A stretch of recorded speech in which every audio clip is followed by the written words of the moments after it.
साल 1503 एक ऐसा साल जिसमें दुनिया के सबसे महान पुरुषों में से एक लियोनार्डो दा विंची द्वारा एक ऐसी पेंटिंग बनाई गई जो आज के टाइम पर दुनिया की सबसे महंगी और सबसे मिस्टीरियस पेंटिंग मानी जाती है। ऐसा कहा जाता है कि इस पेंटिंग को बनाने में लियोनार्डो के जीवन के लगभग 15 साल लग गए। आखिर ऐसी कौन सी पेंटिंग है जिसे बनाने में लगी 15 साल और किसकी है ये पेंटिंग? आइए जानते हैं इस वीडियो में, और इसी के साथ हम जानेंगे कि क्या क्या राज हैं लियोनार्डो दा विंची के जीवन के। तो ज़्यादा देर ना करते हुए वीडियो को स्टार्ट करते हैं।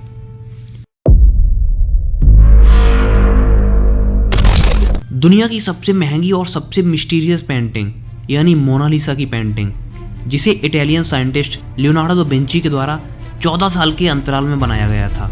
ऐसा कहा जाता है कि इस पेंटिंग के दोनों ओठ बनाने में लियोनार्डो को पूरे 12 साल लग गए थे। यहीं पर एक सवाल उठता है कि आखिर कौन थी ये मोनालिसा और केवल इनकी ही पेंटिंग क्यों बनाई गई? तो इन सब सवालों के जवाब भी मिलेंगे इसी वीडियो में। इतिहासकारों के मुताबिक मोनालिसा फ्रांस के एक व्यापारी फ्रांसिस्को गियोकोंडा की पत्नी थी। इस तरीके से इनका दूसरा नाम था लीसा डेल, या फिर इसे पूरा नाम कहें तो लीसा डेल गियोकोंडा। कुछ इतिहासकार ये भी मानते हैं कि मोनालिसा लियोनार्डो दा विंची की माँ कैटरीना थी। और सबसे ज़्यादा हैरान कर देने वाली थ्योरी तो ये है कि मोनालिसा की पेंटिंग में लियोनार्डो दा विंची ने खुद को ही तराशा है। ऐसा कई लोग मानते हैं। मोनालिसा के बारे में आज भी ऐसे कई रहस्य हैं जो अनसुलझे हुए लगते हैं। जैसे मोनालिसा पेंटिंग की वो हल्की सी मुस्कान, पर क्या सच में वो मुस्कान मुस्कान ही है? आइए जानते हैं कि क्या है उस मुस्कान का सच। ये बड़ी ही विचार करने वाली बात है कि इस पूरी पेंटिंग को बनाने में तो 14 साल लगे, लेकिन केवल इस पेंटिंग के होठ बनाने में लियोनार्डो को 12 साल लग गए थे। ऐसा कहा जाता है कि इस पेंटिंग में कहीं भी देखो मोनालिसा की मुस्कान कभी कम नहीं हो सकती जब तक कि इस पेंटिंग के होठों की ओर ना देखा जाए। जैसे जैसे इस पेंटिंग की मुस्कान पर ध्यान दिया जाए वैसे वैसे ये पेंटिंग अपनी मुस्कान बदलती रहती है।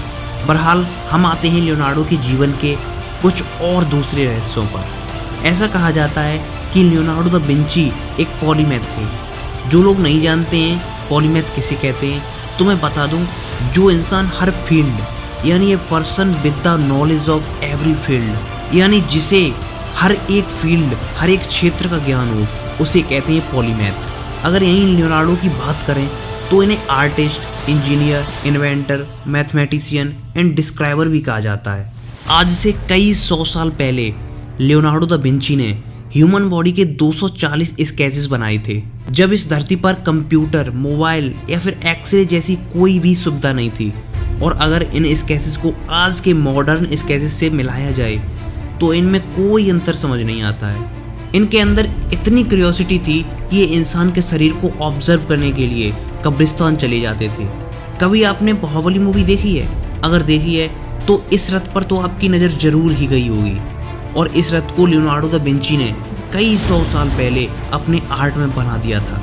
लोग ऐसा बोलते हैं कि लियोनार्डो दा विंची में भविष्य को देखने की शक्ति थी।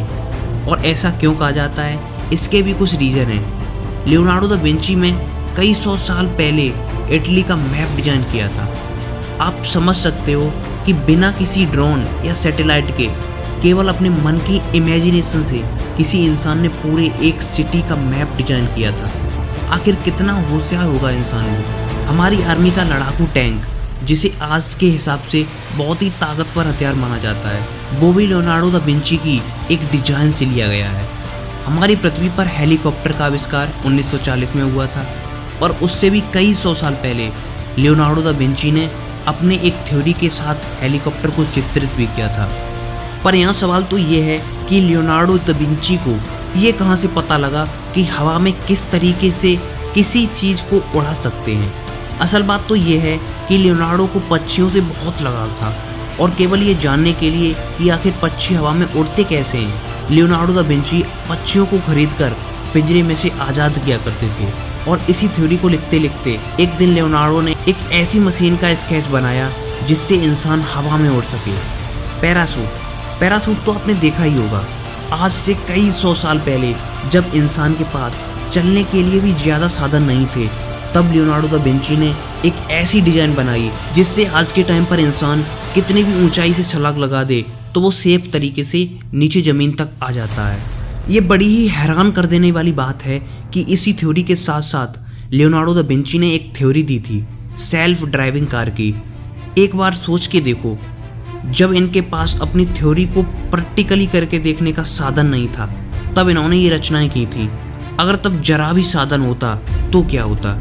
लियोनार्डो दा विंची की एक बहुत ही अच्छी लाइन है जो वास्तव में अपने अंदर बहुत ताकत रखती है। नेचर नेवर ब्रेक्स हर रूल्स। प्रकृति कभी अपने नियम नहीं बदलती है। किसी भी काम को पूरा करने की इच्छा का जन्म होता है आपके अंदर की क्यूरियोसिटी से। इंसान के अंदर जितनी किसी काम को करने की ज़्यादा क्यूरियोसिटी होगी वो इंसान उतना ही ज़्यादा सफल बन सकता है। जितने भी सक्सेसफुल लोग आज के टाइम पर हैं सब अपने अपने फील्ड में क्यूरियस रहे हैं। अगर अपने अंतर्मन को अपने लक्ष्य की तरफ ले जाना है तो अपने आप से बात करो, अपने आप को जानो, खुद से सवाल करो। बातों को बोलने से ज़्यादा उन्हें पूरा करने पर फोकस करो। लास्ट में एक लाइन जरूर बोलूँगा, नेवर फॉरगेट योरसेल्फ। वैसे चैनल को भी सब्सक्राइब कर ही लेना, इसे मत भूल जाना। आज के लिए इतना ही, मिलते हैं ऐसी किसी नेक्स्ट वीडियो में। तब तक के लिए जय हिंद, बाय।